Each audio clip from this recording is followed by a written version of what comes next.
In this nugget, you and I have been called in to assist in getting a fault tolerance virtual machine, VM-1, up and running.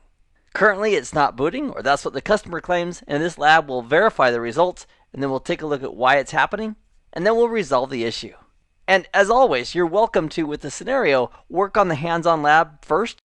So if you'd like to do that, pause the video right here, work on the lab, and we'll compare notes on how we solved it. So let's go ahead and take a look at the lab walkthrough of both the problem and the solution. So let's begin our troubleshooting. We're logged on to the vSphere web client, logged on as administrator at vsphere.local. We have VM1 selected in the navigator pane, and the icon for VM1 is slightly darker blue, and that represents that it's configured for fault tolerance for that VM. So let's start off by trying to start that VM. So with it selected, we could right click and then from the menu select the power on option, or with it selected here, we could use the icon right here to power on that virtual machine. So let's go ahead and do that right now.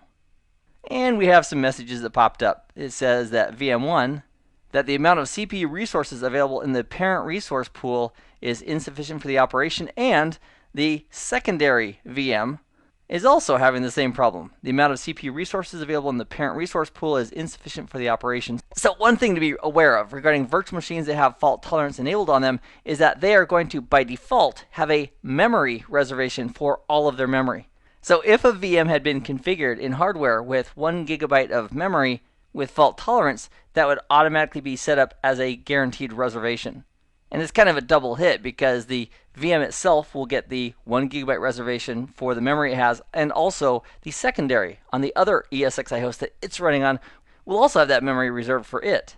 So, but this message here is indicating the CPU resources aren't available. So if we take a closer look at that and click on OK for the message, here with VM1 selected and on the summary tab for that VM, this VM is in cluster 1, so it's not part of a resource pool or something else.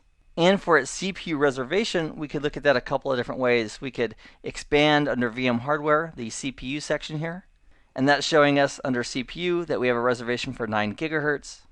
We could also expand the memory section here and scroll down just a little bit. And here it's showing us the reservation based on the amount of memory that that VM has configured.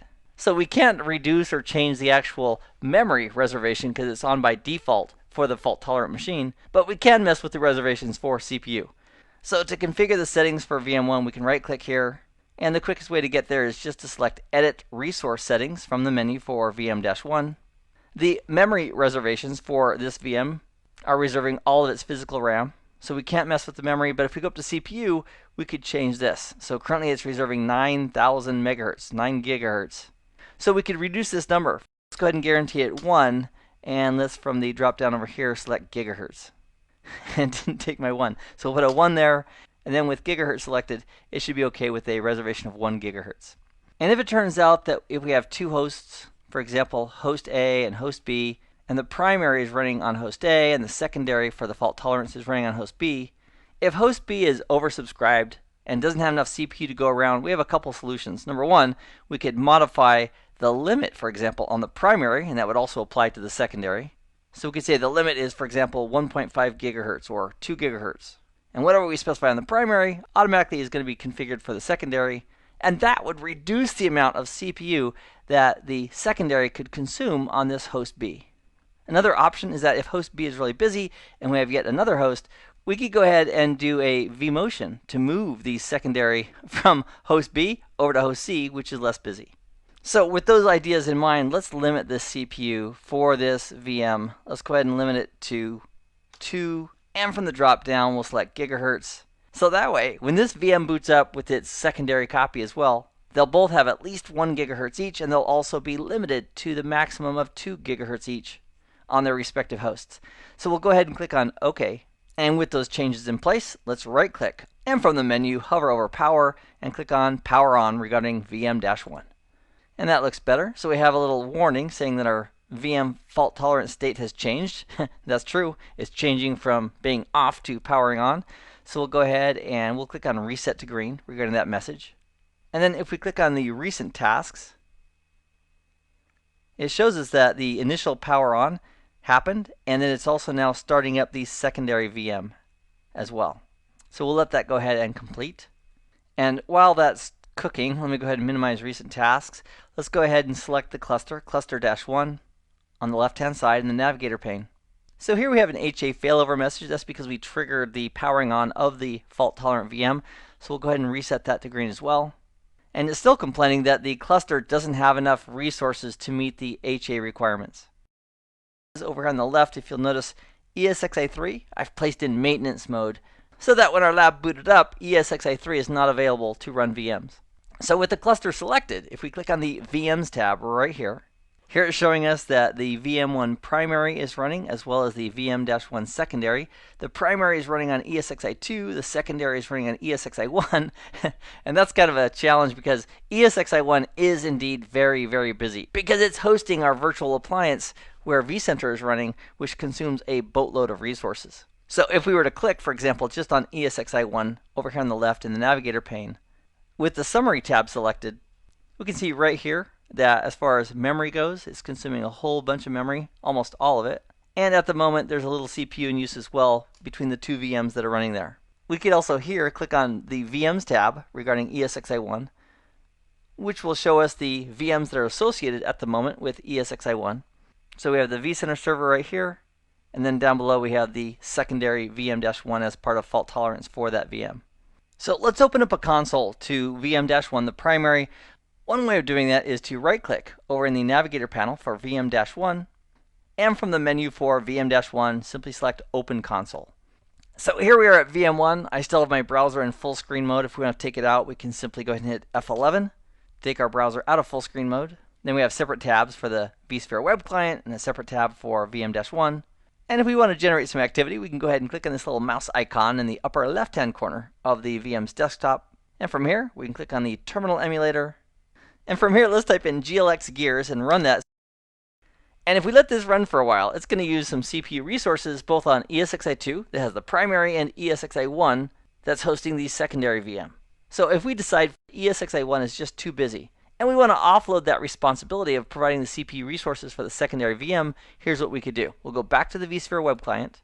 Let's click on the cluster once more on the left-hand side. I just want to verify where those VMs are to begin with. So the primary is running on ESXi2, the secondary is running on ESXi1. So what we could do is we could vMotion or migrate the secondary VM over to another host. Now at the moment we don't have a third host because ESXi3 is in maintenance mode. So we can fix that by right-clicking on ESXi3. And from the Actions menu for ESXi-3, if we hover over Maintenance Mode right here, and then simply from the submenu select Exit Maintenance Mode, that'll take that host ESXi3 out of maintenance mode, so it can then be used to host VMs once again. So we'll give that a moment to go ahead and come up. We'll also go ahead and click on the refresh for the vSphere web client right here. And so it looks like ESXi3 is back to the party. So for our purposes right now, we want to move the secondary VM off of ESXi1 and over to ESXi3. So to do that, what we could do is once again click on VMs, just so we can once again make sure we know which host we're dealing with. And what we'll do is we'll right-click on the row for VM-1 secondary. From the Actions menu for this secondary VM, we'll go ahead and click on Migrate from the Actions menu. And you'll notice right here in the Migrate wizard, it's indicating that anything regarding storage is not going to work. And that's because storage vMotion is not available for VMs that use fault tolerance. So anything regarding storage is not going to be an option here regarding migration. But what we can do is we can move the compute resource for this secondary VM. So with that radio button selected, we'll go ahead and click on Next. It's asking us, where do you want to move this secondary VM? We'll go ahead and select ESXi3, click on Next, and then choose the radio button to schedule the vMotion, and click on Next. Here's a summary of what's about to happen. We'll click on Finish, and that'll do the migration of this secondary VM from ESXi1 over to ESXi3. And with the refresh, there it's reflected. So in this nugget, we reduced the CPU reservations on the primary VM so that it and its secondary VM could be booted inside the vSphere environment. And then secondly, we did a migration of the secondary VM from ESXi1, which is a more busy host, over to ESXi3, a less busy host. So I invite you to practice in the hands-on lab working with fault tolerance, which will help reinforce the concepts regarding it and help build your skills in working with vCenter as a whole. So have some fun with the lab, and I'll see you in the next nugget. Meanwhile, I hope this has been informative for you, and I'd like to thank you for viewing.